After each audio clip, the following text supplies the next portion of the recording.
Good afternoon, ladies and gentlemen. Thanks for coming to the briefing today. Before I take your questions, have a quick announcement. On Thursday, September 22nd, the President will travel to Cincinnati, Ohio, to deliver remarks at the Brent Spence Bridge, urging Congress to pass the American Jobs Act now so that we can make much-needed investments in infrastructure projects across the country and put more Americans back to work. The Brent Spence Bridge is on one of the busiest trucking routes in North America, yet it is considered, quote, functionally obsolete, unquote, because it is in need of so many significant repairs. If Congress passes the American Jobs Act, we can put more Americans back to work while getting repairs like this one done. We'll have more details for you as they become available. With that, you haven't arranged for it to collapse during the event, have you? Certainly not. Ben. Jay, thanks. I have three topics, so I will go quickly and try to. On foreign affairs, the Palestinians said today that they plan to press ahead with their bid for statehood at the Security Council, rebuffing efforts by the U.S. and others to prevent that for reasons that you all have laid out before. Is the White House now conceding that that's the state of play, or is there a view that there's still some chime to change minds? Ben, as you know, we have two envoys in the region as we speak who are engaged in concerted diplomacy to try to get both parties to down the road again and together again, on at least on the path towards direct negotiations, because the President firmly believes, and in fact we believe it is self-evident, that the only way to resolve the issues between the Palestinians and the Israelis and to ultimately create a Palestinian state is through direct negotiations. The Palestinians will not and cannot achieve statehood through a declaration at the United Nations. It is a distraction, and in fact it's counterproductive. That remains our position. We continue to be focused with great intensity on the need to get Israelis and Palestinians together again in direct negotiations, because that is the path towards a two-state solution and Palestinian statehood. On the economic front here, you guys have made clear that Social Security is not going to be part of the President's recommendations to the Super Committee. Previously, as part of the default debate, the President had talked about being willing to make changes to Medicare, raising eligibility in the future, and also deeper needs testing. Are those now scrapped as well, or is it possible that they could be part of this package? What I want to make clear is on Social Security, the President, from the beginning, has stated that we need to take measures to strengthen Social Security for the long term, but it is not a driver of our near-term deficit problems, and it can be pursued on a parallel track. As to the other programs that are contributors to our deficit and debt issues, that are a focus of negotiations to find a substantial package of proposals that will deal with our deficit and long-term debt. The President discussed that in his speech last week to Congress, and he will be putting forward a series of proposals on Monday that will deal with a number of areas that are essential to be dealt with if we want to get our deficits and debt under control. Does that include? Well, I'm not going to negotiate a away. I mean, I'm not going to discuss the details of that proposal. I'll let the President do that on Monday. The point is that the distinction here is that Social Security we have never seen as a driving factor in terms of our near-term deficit problems, and that's why it is separate from the other entitlement programs and other issues that are a part of that, including spending through our tax code. I had one question for you on Solyndra. I know you've talked about how the White House is cooperating with investigations, and yesterday you took questions about it and said it was a matter of scheduling, but I guess my question is perhaps bigger picture. Is the President at all chagrined or embarrassed by this? I mean, this is something of a mess here, regardless of the cooperation with the investigation. I mean, what are his personal feelings about this story? The President is absolutely committed to the idea that the United States must compete in the cutting-edge technologies of the 21st century.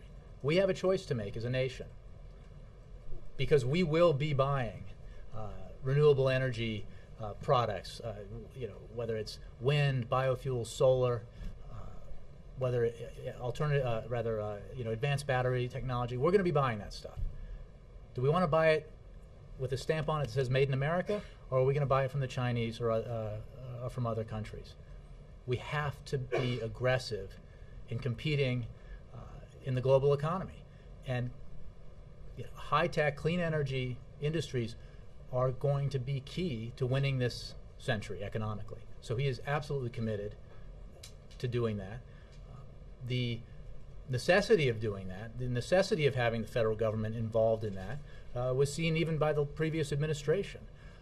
What we did is increase our commitment through the Recovery Act to that same goal, because it is just indisputable. If you look at what other nations are doing, the nations that are likely to be most competitive economically in the 21st century, they're even with the investments we're making and are committed to make, are, in the case of the Chinese, investing twice what we are in this. So we will not cede those industries to our global competitors. Does he agree that legitimate questions are being raised, or does he think this is politics? Well, I haven't.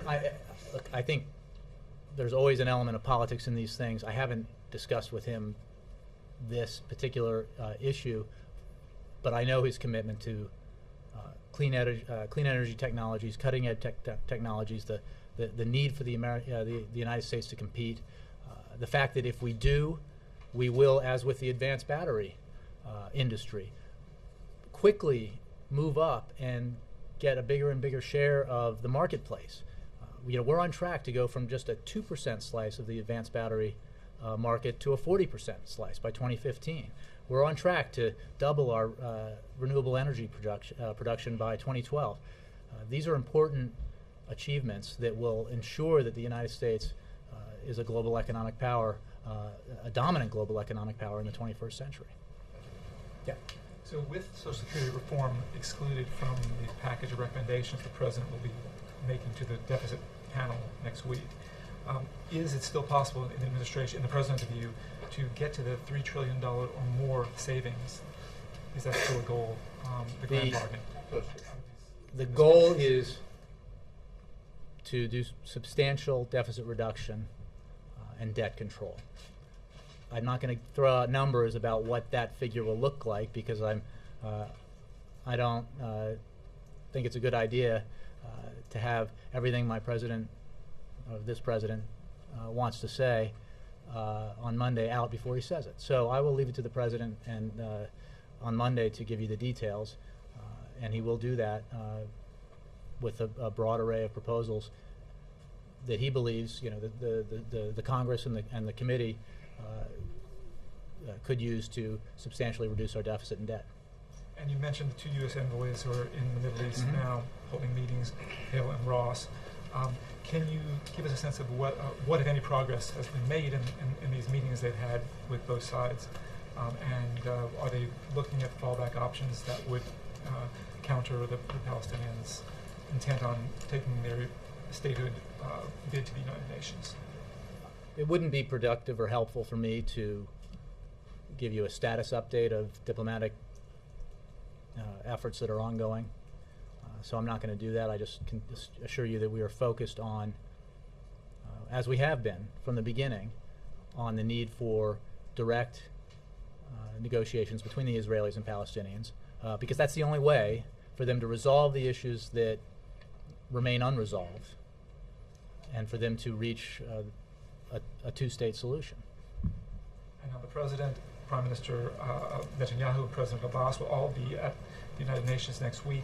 Is there any thought being given to a meeting, either bilaterals with the President, or even a three-way meeting, either in New York or in Washington?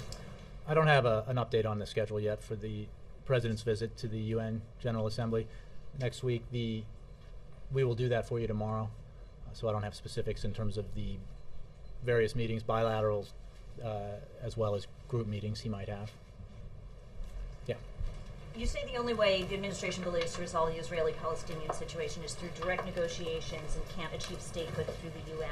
Mm-hmm. Can you explain why the administration thinks Palestinians should back down from their position, given that negotiations seem stalled? Because not only will they not achieve statehood through a declaration by the United Nations, the effort itself will be counterproductive to the goal, which is to return to direct negotiations between the two parties. Congressman Elliot Engel said that President Obama has a problem with Jewish voters in his Bronx, New York district. Why do you think, or why does the administration think there's a perception problem? Well, I would disagree with that. I don't know about Congressman's district itself. I think as recently as last week or the week before, the Prime Minister of Israel made an incredibly strong statement about the remarkable commitment, unshakable commitment that this president has to Israel's security and the unprecedented assistance that this president has provided Israel. He has said this when I was with the vice president in Israel and visiting with the prime minister with regards to our overall this administration's overall efforts and commitment to Israeli security, and he said it again just in recent days with regard to President Obama's specific assistance to the prime minister of late. So this president's absolute commitment to Israel's security is I think, demonstrated and unshakable. The fact is that he is committed to the process of trying to get the two parties to negotiate, get the two parties to go back to direct talks, because he believes it's in the interests of Israel and in the interests of the Palestinian people for them to reach peace in a way that ensures Israel's security and allows them to resolve their issues, because that, in the end, will ensure that the Jewish state of Israel survives and prospers. Is the administration concerned that you've let it get to this point, that we're on the cusp of UNGA, Bunga, and they might be facing a statehood vote? Well, we've been talking about this off and on for weeks and months, that if this problem were not complex and difficult, it would have been solved a long time ago. Many administrations have made significant efforts to deal with it, and we are completely focused on it, committed to it, and we are convinced that the only way that the Israelis and Palestinians can reach the goal that they share is through direct negotiation, so we will keep on that. Jake. The House subcommittee has looked into the Solyndra matter to a degree. I'm just wondering, is it normal for the White House to show such interest in a Department of Energy loan? Is that a regular I'm process? not sure what you're referring to.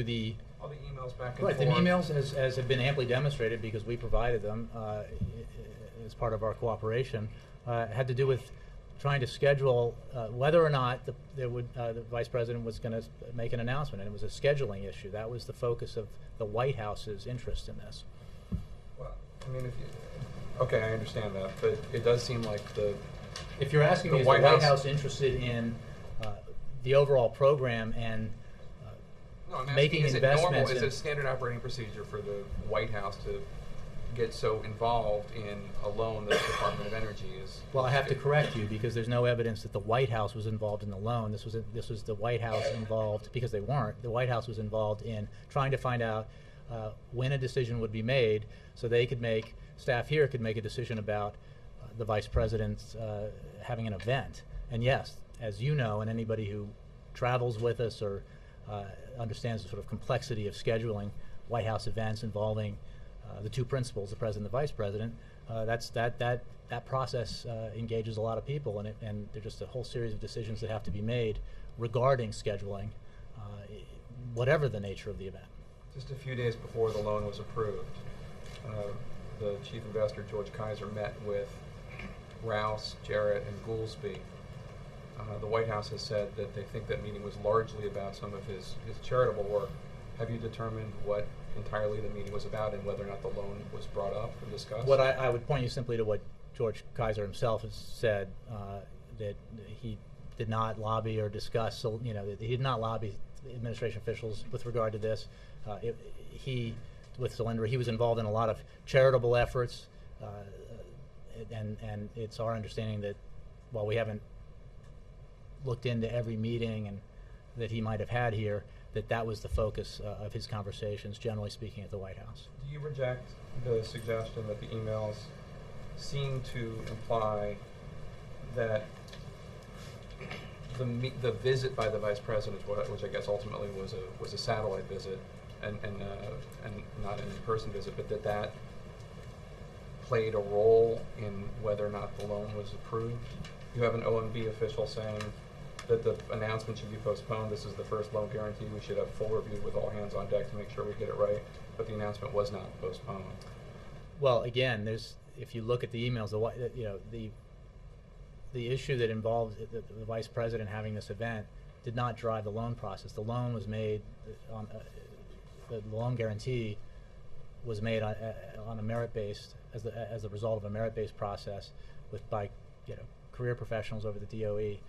The same process has been used. It's been in place for all of these investments. So it did not play correct. a role. Okay. And then lastly, on the jobs plan, the Speaker's office says there has not been any outreach to them, even though from the White House on the jobs bill, even though last week they requested a meeting.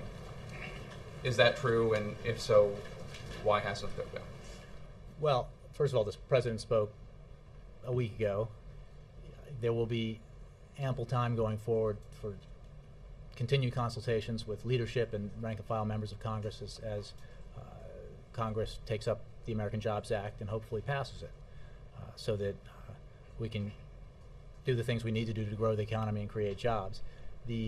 I don't have any specific. Passed this bill now more than 100 times in the last week. Yeah, well, that's because it's so urgent. He is reflecting. The speaker, though. He is reflecting the urgency that the American people feel, and there will be, I'm sure, conversations between the White House and the leadership about this as we progress.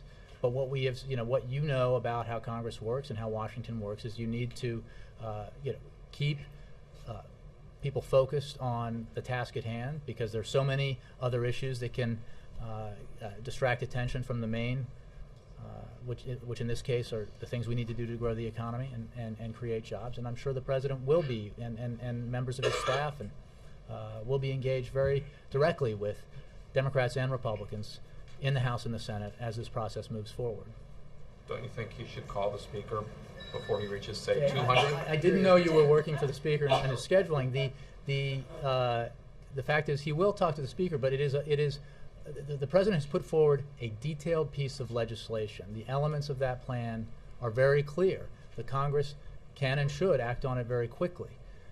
It's not complicated. The proposals are very simple, and they reflect. They are the kinds of proposals that have gained bipartisan support in the past. So it's not. This is not a negotiation. When a reporter asks negotiation. the question, you impugn whether or not they have a political motive. But No, if the president no. The president goes out there. I The simply president meant goes that- out there and says 100 times, "Pass this bill." I'm asking, has he called the man in charge of passing the bill in the House? It seems like The a reasonable president question, and and not one that is Republican motivated. Jay, the president spoke with the speaker on the day that he delivered his speech. I'm sure they will be speaking many times in the coming weeks and months about this and many other issues. But he doesn't It want it passed doesn't- in the weeks and months. He wants it passed now. He does, and it So doesn't call the require. Congress doesn't need a phone call from the president to vote on legislation. That's a myth. I mean, you know that this is. To going back to these questions, the insistence about why isn't he meeting with the speaker beforehand, when I hadn't noticed anybody asking Republican leaders why they hadn't invited administration officials or the president in to negotiate the details of the Ryan budget or to negotiate any of the Republican proposals that they've put forward. We put forward our plan. It should be debated and we hope voted on in the House and the Senate and turned into law, because that's what the American people want. They want Congress to take action, and we welcome, as the Speaker has said about considering the ideas the President has put forward in the American Jobs Act, we welcome other ideas, other proposals. We will certainly we're looking for the answers that will get the economy growing and creating jobs. And we welcome Republican ideas, we welcome Democratic ideas. The president has put his ideas forward. They happen to be ideas that have traditionally enjoyed bipartisan support, and we hope and expect Congress will act on them. Yes, Nora. The president says the jobs plan should be passed immediately. Does he have a sense that the Democrats in the Senate agree with him? He has a sense, and it's amply demonstrated by all the statements of support that have come out since the president spoke, that Democrats broadly support the American Jobs Act, yes. And why are Gene Sperling and David Plouffe briefing the Democratic caucus today? Was that something previously scheduled, or has it been in response to some of the criticism that the White House has received from Democratic senators? Members of the White House go up and brief senators and members of Congress, members of the House all the time on our initiatives, going to the exchange I just had with Jake. I mean, it's part of communicating with Congress about what action we hope they'll take, and why our priorities are what they are. So that's a normal part of the process. The reason I asked about whether the Democrats agree, I mean, Leader Reid has some other more immediate and pressing items that he's going to bring up. Senator Casey. Well, let's be clear about the fact that on transportation and FEMA, these are issues that have to be resolved within a matter of days, so there's not an expiration of funding. So that's completely understandable. Go ahead. Will you specifically address Senator Casey's criticism that people are skeptical of big pieces of legislation, so that his preference would be to break this up? Well, I don't know about people being skeptical of big pieces of legislation. We have enormous regard for Senator Casey, and if that may be the case, this, as I was just saying to Jake, the elements of this American Jobs Act are very clear. This is not a complex piece of legislation. They're pretty simple. Cut the payroll tax in half for all Americans who receive a paycheck. Cut it in half for small businesses, the employer side, for those businesses up to 98% of all businesses up to $5 million in payroll.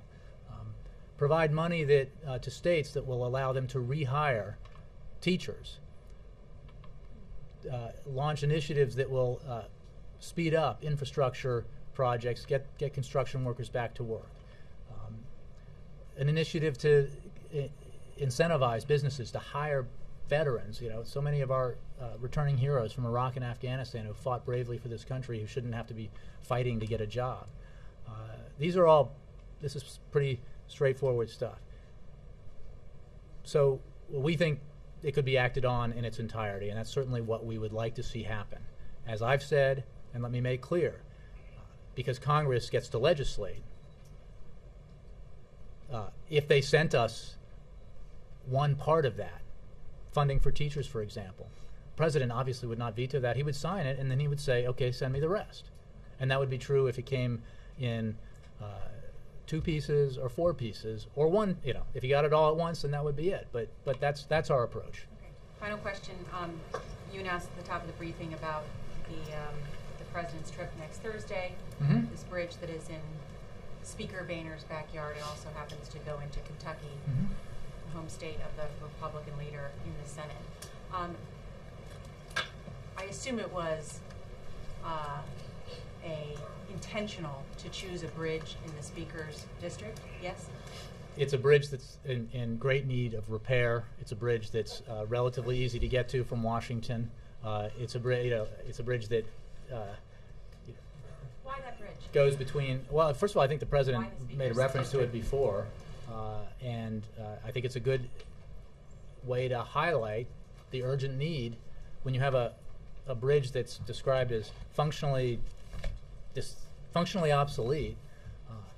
It's pretty clear that this bridge could benefit from a little repair and renovation. So I think that bridge, because I think it helps highlight the urgent need in this country for us to improve our infrastructure. Mr. Speaker, thank you for helping him fix this bridge.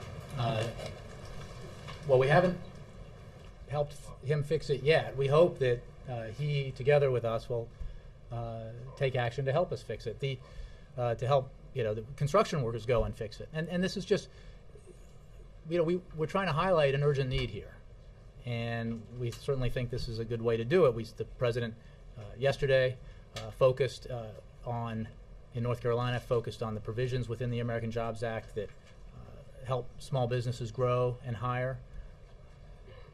Before that, he focused on the assistance the American Jobs Act gives to renovate schools, repair schools, modernize schools, hire back teachers. Now we want to draw some attention to the element of the American Jobs Act that focuses on the need to repair our infrastructure. Jay, the Solyndra bankruptcy and loan guarantee really dominated a Senate hearing today involving 3 Department of Energy nominees who probably won't even be confirmed before 15 other loans have to be acted on by the end of the month. Mm-hmm. Is there any urgency, to review or to get those loans passed? Senator Murkowski says the bankruptcy calls into question past and future loan guarantees. Are you re-looking at those loans, or is there an urgency to get them done before the stimulus program expires? There is a merit-based process by which these applications for loan guarantees are reviewed and either rejected or approved, or sent back for further, requesting further information. That process is ongoing. And as I said, the president remains absolutely committed to the program and to the idea that we cannot cede these industries to our competitors globally. That's not an option, as I see it and as the president sees it, most importantly. Are you looking at the process itself? I think the process itself is merit-based, done by career employees at the Department of Energy, and that process continues. It's my understanding it's a rigorous process, and has been and will be. So the Solyndra bankruptcy doesn't raise questions about the process to you. It's just Solyndra went belly up. Look, again, I would refer you to the Department of Energy. I would refer you to the Department of Energy about the specifics of the process of review that leads to these loan guarantees being issued. I would make clear, in terms of your last question, that the reason why fledgling, cutting-edge industries need this kind of assistance is because they can be high risk as well as high reward. We never thought, and the Department of Energy never thought, that every investment would succeed.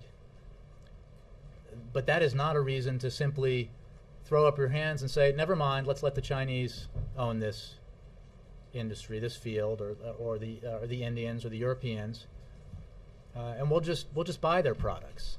That's not the way that this administration, this president views our economic needs for the 21st century. So the process needs to be rigorous. It needs to be merit-based.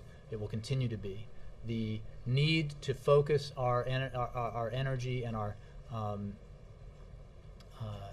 the need to focus on these clean energy technologies, these cutting-edge technologies, remains as strong today as it was when the president took office. Senator Murkowski questions whether the government should be more focused on clean energy or cheap energy.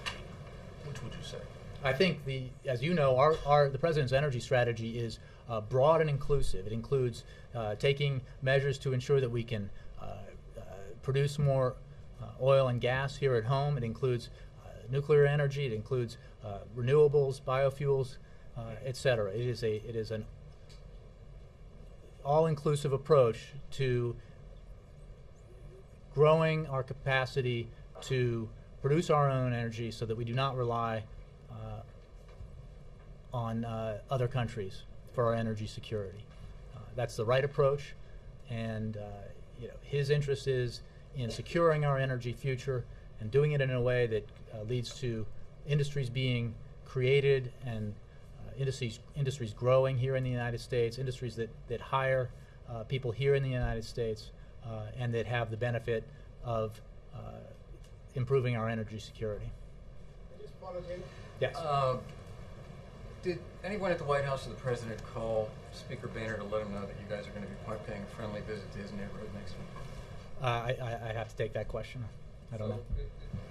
This is sort of it's going to be interpreted to follow on what was the earlier question, as sort of a brushback, chin music, high type. I don't think it's a mystery, Mike, that we are out there, loudly and with great intensity, arguing that we in Washington need to do the bidding of the American people and take action on the economy. So, yes, he's traveling, as he promised, the president did in his speech to Congress, across the country to highlight this urgent need and to engage the American people in calling on their members of Congress, their senators, to pass the bill, to take action, to grow the economy, to take action to incentivize the private sector, to hire more workers. This is the number one priority of the American people, and it also happens to be the number one priority of this president. So if you're asking me if by going to this bridge, are we hoping to draw some attention to this urgent need, the answer is unequivocally yes. Politics. We haven't seen you on camera since the New York 9 race.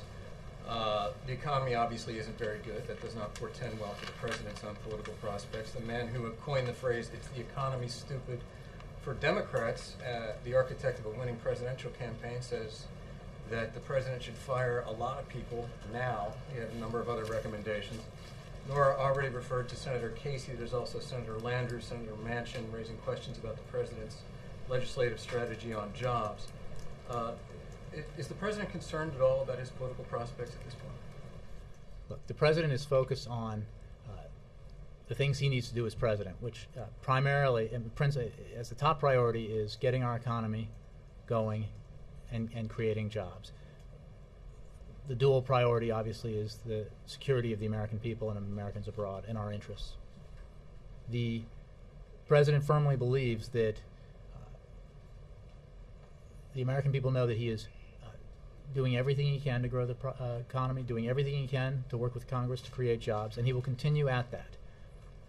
He is a long way away from having from an election that doesn't take place for another 14 months. So his focus is not on his political standing or standing in the polls. It's on the need to get Congress to focus, get Washington to focus, and take action on the economy and jobs. Because as you point out, the American people are upset about the state of the economy and the state of employment, as they should be. 9.1% is too high. They are also very upset at their accurate perception that this summer Washington not only didn't help, but hurt the economy through the brinksmanship that we saw over the debt ceiling crisis. There is absolute measurable impact on confidence that circus had on the economy, on business confidence and consumer confidence, and that is a very unfortunate thing. Americans, the vast majority of the American people who aren't, political partisans on the far side of the spectrum, on either side, simply want their elected leaders to come together and take action for them. They don't care who wins the political games. They don't care who has the best line on a cable TV show. They just want their elected members of Congress, their president, to work together to get the economy going. That's what the president's focused on. Laura. On the UN General Assembly next week, would it be preferable for the Palestinians to bring the request to the General Assembly versus to the Security Council as far as the U.S. is concerned? Well, we don't know what the Palestinians are going to do, so I'm not going to express a preference beyond the thing we've made very clear, which we do not believe it is constructive or productive for the Palestinians to pursue a declaration of statehood through the United Nations, because it will not achieve their goal for them. In fact, it is counterproductive, because this president has a very clear principle that both parties need to take steps that bring them closer to negotiations and closer to resolution, and he supports each party when they take those steps. Both parties need to refrain from taking steps and doing things, pursuing things that move them further apart. And we believe that this is not constructive or productive.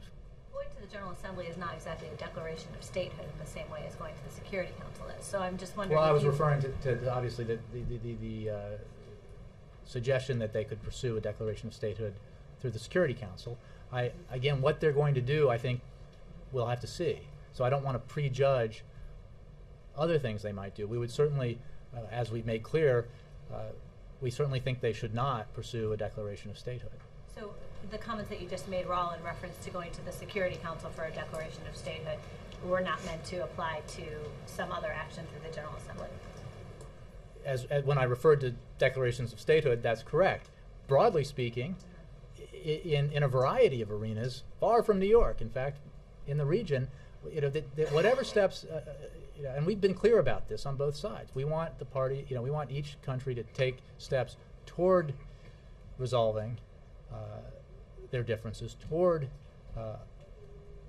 a lasting and enduring peace that allows for the creation of a Palestinian state and a secure and Jewish state of Israel. So, we're for those steps that bring them together. We're against those steps that move them further apart. Would going to the General Assembly be a step that pulls I'm them not going to further get apart? into speculating about what they may or may not do. So you don't want to comment on that particular. I'm not asking you Correct. what they may or may not do, but you don't want to comment on that option at all, really, right now. Well, because it's pure speculation. Right? Okay. Well, so is it's going to the Security Council is pure speculation, you could say, because they haven't done that either. But you've made some very strong comments. But I don't know about what. that. Again, you speculate about an alternative involving the General Assembly, what that would be. That Going would to be the observer status. UN Security Council resolution to declare a state is pretty clear, and we're opposed to that. Do you also oppose observer status? I'm not getting into the details because we don't even know that the Palestinians have made clear that they might do this at the Security Council. I'm not going to get into details about what they may or may not do outside of that. Yeah. Wait, Sorry. I have one other question on Yeah. this topic, and that is, so the president, in a slightly different way of looking at this, the president has taken arguably some pretty tough political risks on his own to try to be tough on Israel, to try to move this process forward in a way that you could argue should be helpful to the Palestinians. Is there any, I'm talking about not related to this UN situation, but over the last 2.5 years, is there any sense that the Palestinians are sort of not showing much appreciation for the president's efforts to condemn the settlements and to be tough on a close ally like Israel by essentially potentially going in the face of the United States to take this action? Look, we think that, again, each side needs to take constructive steps towards direct negotiations. Actions that make that harder are not helpful.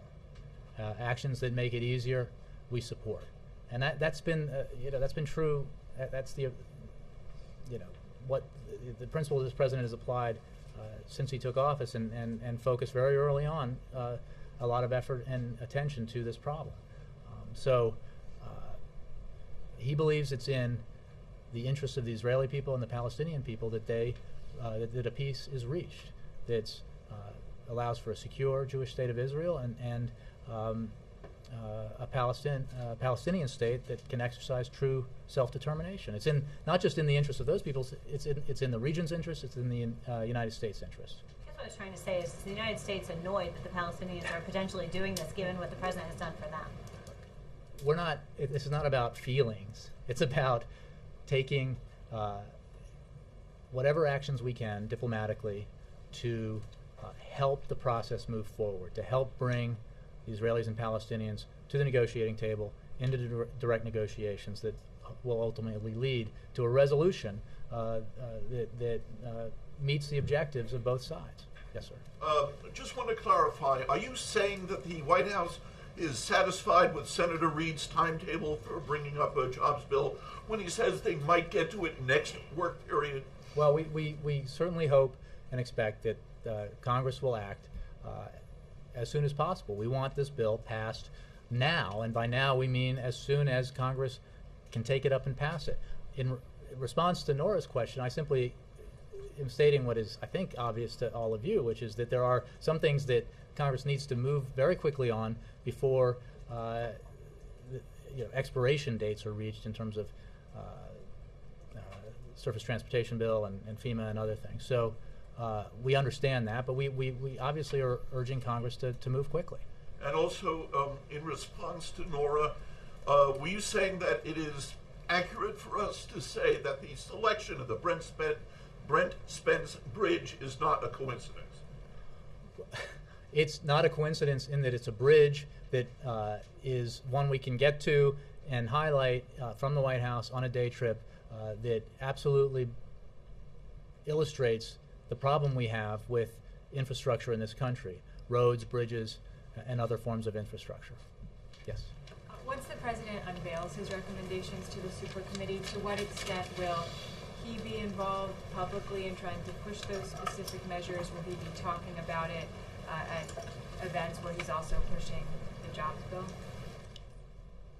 I mean, that's a scheduling question that I don't have an answer to for you if you're talking about in the weeks and months beyond Monday. He will continue to talk about it because it is part of his overall economic vision here, which he believes requires Washington to take action to address our short-term economic challenges.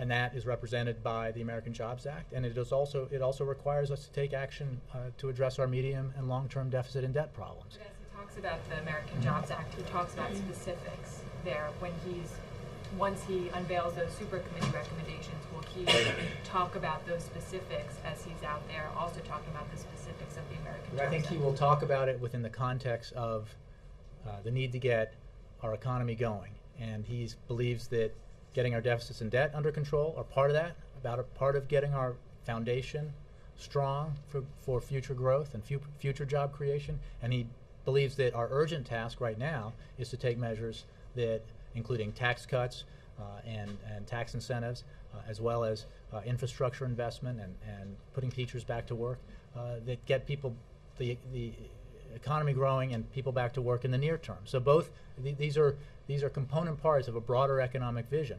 They happen to reflect the testimony of the director of the Congressional Budget Office the other day when he was asked, what's the right recipe for economic policy right now? What do we need to do?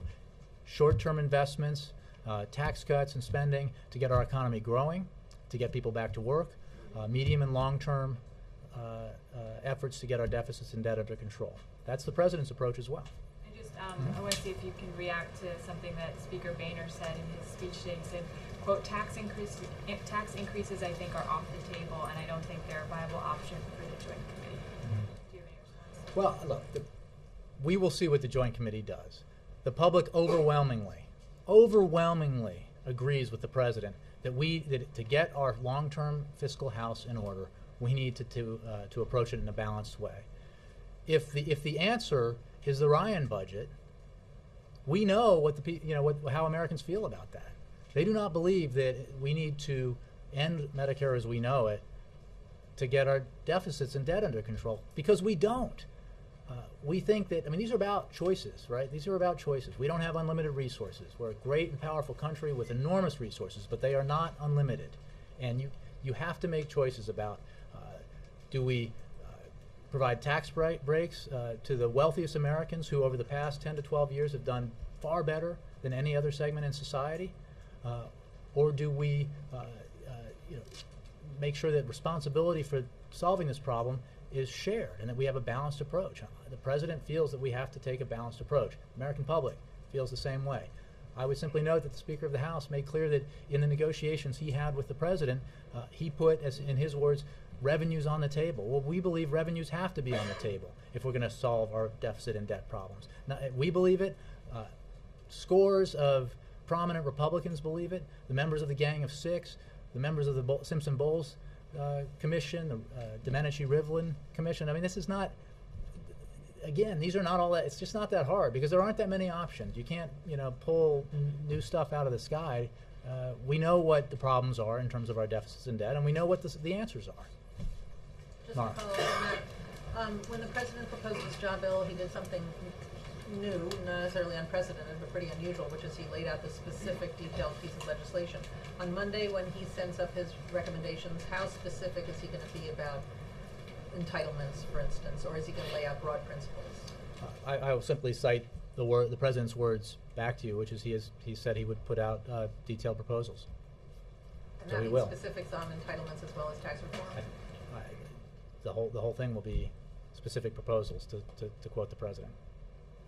David? Said in terms of the president going to Ohio again for his jobs bill, is it just also a coincidence that the 4 trips that he's making outside the city on behalf of the jobs bill happen to be the swing states that he won in 2008, but that George Bush had won in 2004, or was that intentionally considered? I can assure you. I mean, first of all, this bridge spans Ohio and Kentucky. So if we were flying into Kentucky and driving to it from the other side, would that render your question moot? Because the bridge is where it is, okay, and it's although we certainly hope to win Kentucky in 2012, but we concede that it's a steep climb. The point is he's focused on the problem, and you know as well as I do that presidential travel there's a lot of logistics involved in it, and we go places that are reasonably easy to reach, that can accept the presidential aircraft and all the things that come along with presidential travel. And we obviously are interested in focusing people's attention on the urgent need to take action to grow the economy and create jobs. Sure. President favor cutting aid to the Palestinian state, especially if there is a declared Palestinian state? Again, that's a speculation about what may or may not happen, so I don't have a response. A tally on how much aid this administration has given to the Palestinians? I'm sure somebody does. I don't have it on the top of my in my book here, or tip of my tongue. And on the Iranian situation, can the U.S. forbid the Iranian president from coming to the U.S. if those 2 hostages are not released? I haven't heard any discussion of that. We're obviously focused on the need to get those hikers released and home. Any update? I don't have an update on that. A couple quick things. Republicans on the Hill are very interested in regulations and reducing the regulatory burden. Mm-hmm. Obviously, the speaker's talked about that. The president obviously has done his look back. He's interested in putting a hold on the smog rule. What is the president believe is wrong-headed about the conservatives' concept of having Congress review the most expensive rules? Are they heading in the wrong direction? Well, I think the concept, whoever, putting aside who reviews them, because I don't know the answer to that specifically. The concept of reviewing rules and deciding whether there are obsolete rules or ones that unnecessarily hamper business growth and job creation, I think, is one the president agrees with, as demonstrated by his own look back. I would note that the cost of the regulations in the first 2 years of this administration are less than the cost of the regulations in the last 2 years of the Bush administration. Secondly, going back to the broader picture here, the president shares that goal. As long as we ensure that we are not compromising the safety of American people, or safety of our children, the air that we breathe, the water that we drink, we need to be wise and prudent about regulation. And as the speaker has said about the president's jobs plan, we look forward to examining and considering the ideas that the speaker puts forward, or that any other members of Congress put forward. I would simply say that it's important when we're looking at the task at hand, which is growing the economy and creating jobs, that the same standard be applied. We made clear that we felt the proposals we would put forward would be judged by independent analysts and economists to, if passed, have a quick, positive impact on the economy and job creation. Those same economists, or the independent economists, should be asked to judge others' proposals and to see what impact they may have on the near term, because we have a near-term need. We're very interested too in taking measures that solidify the foundation of this country's economy for the years going out. And this president's committed to the measures that he has already put in place and will announce on Monday to building that foundation. But we also have a task now, which is to get this economy growing at a faster pace, get it producing jobs at a faster pace. So we hope that whatever proposals or ideas that others have are looked at through that lens, because that's what the American people are asking us to do justifiably. They're not they are interested in, as of course, measures that will help us in the long term, and we are very interested in. The president's very interested in that, but he also has made clear that we have a short-term need that we need to address. Further quick clarifications on Social Security. If the president on Monday is not going to speak to that directly, that shouldn't be interpreted that he won't weigh in later on as the supercommittee gets further ahead in its work, right? Speak to Social Security? Well, that's making an assumption that the supercommittee will address Social Security. I mean, we will obviously have something to say about whatever approach the supercommittee takes and product that it puts forward, but and the president will, I'm sure, speak to that as will others. So, are you suggesting that you're anticipating the supercommittee won't go near Social Security? No, I'm not.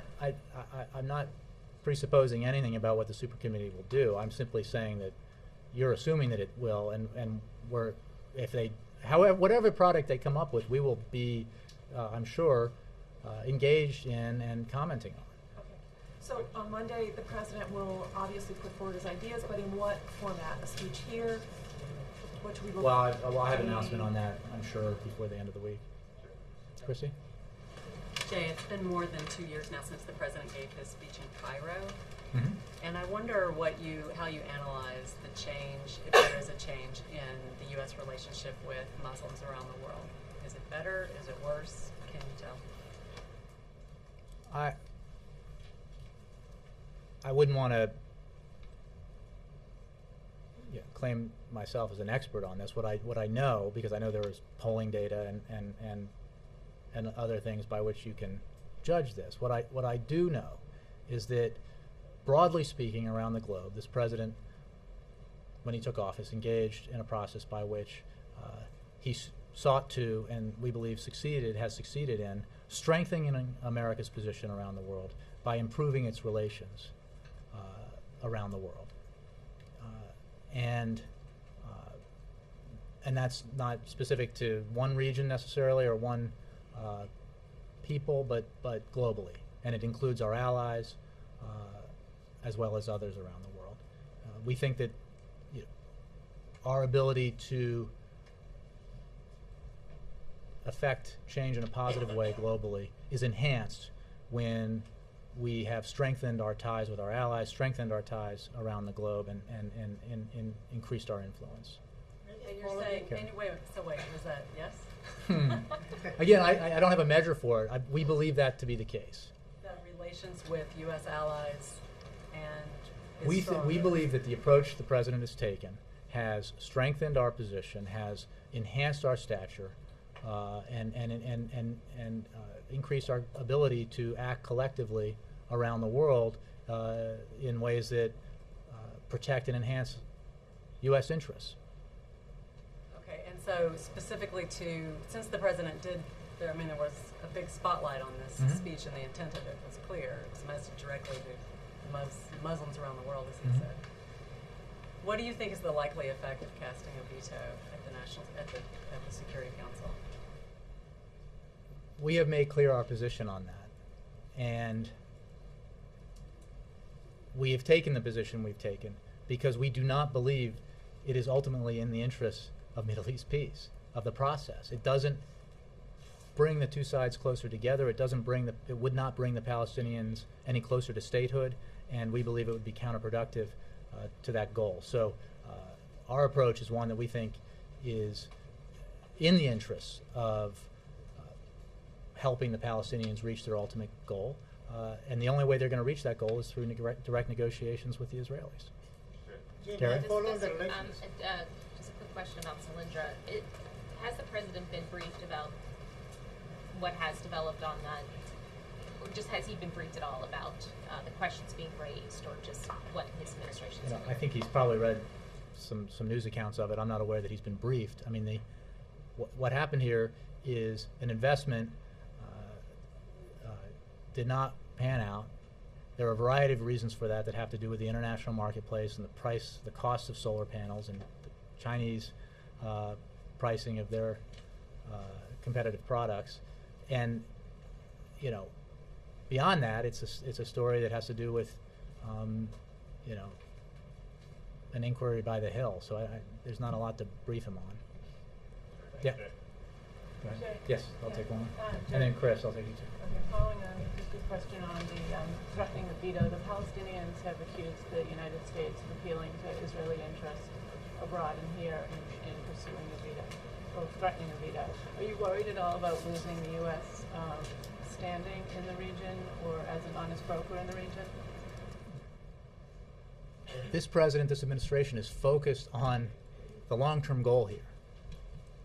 The reason why we oppose, an effort to have statehood declared by the UN is because it's counterproductive and it won't bring them any closer to statehood. We believe that the Palestinians and the Israelis need to reach an agreement through direct negotiations. So it is in support of those aspirations that we have taken the stand that we've taken. Sam and Chris. Chris and Sam. Chris. And then I'll go because Ben has Back in told me I need to 2008, go. during the debate over Proposition 8 in California, both sides of the debate utilized various elements of what they saw as the president's position on marriage equality in their campaign literature. North Carolina decided earlier this week that they're going to be having a marriage amendment on the ballot in May 2012. When asked for comment on it, the White House only talked about the fact that the president has long opposed similar measures in the past. Does the White House have a position on the North Carolina amendment specifically? Well, I'm going to disappoint you here because I haven't. And I'll take this question, but I think that our position on similar amendments has been clear. I don't have a specific one on this, but I think you can. Our position is clear on this. The president's position is clear on this. But I can take your question and see if for greater clarification. As a follow-up, does the president have any plans to in any way memorialize the end of Don't Ask, Don't Tell on September 20th? I don't have a scheduling update for you on that. Sam, and then I got to go. Another state policy related question. Yesterday, a lot of news reports about Pennsylvania's plans to divvy up the Electoral College votes from the state. Obviously, the president is running for re-election. This could affect his path forward. What does the White House think of this proposal? I don't have an answer. I can get back to you. Since you don't have an answer on that one, can I ask a different question then? Which is that Senator John Kerry has decided to forego fundraising during his time on the Super Committee.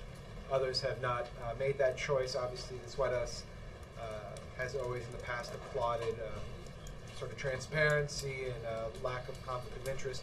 Wondering if they would appreciate other members of the committee to make that same pledge. I certainly commend Senator Kerry on his stand, but I think the issue here is the members of that committee are obligated to fulfill the mandate that Congress gave them.